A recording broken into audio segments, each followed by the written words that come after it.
Sindiyu nanai aibu Tabiyu lambi tung injage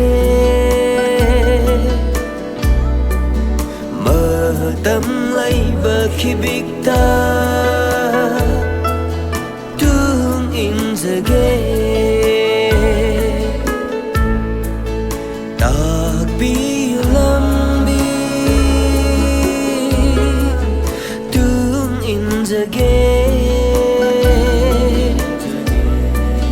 Matam laiba khibikta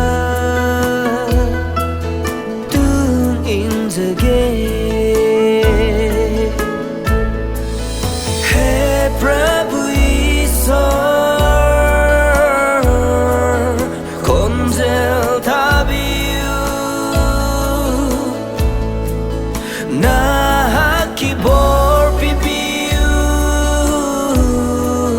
Nanai aibu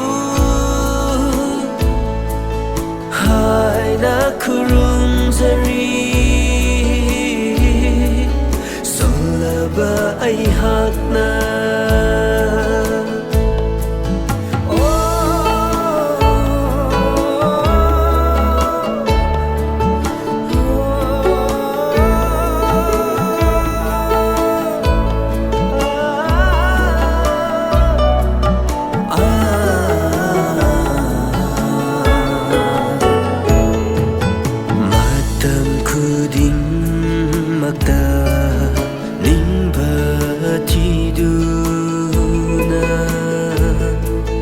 Matam koina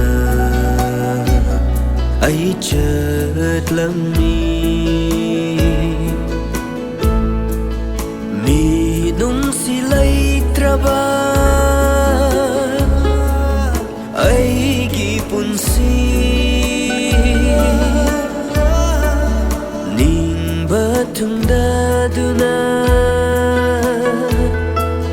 hing liba punsi Minung silay traba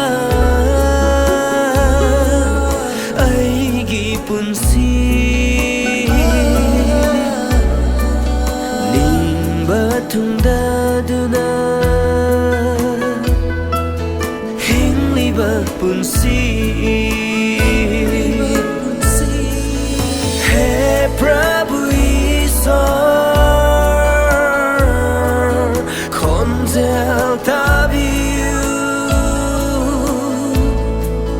Nahaki bor pipiyu Nanai aibu Hai na kurung jari Solaba ai hakna kurung jari Solaba ai hakna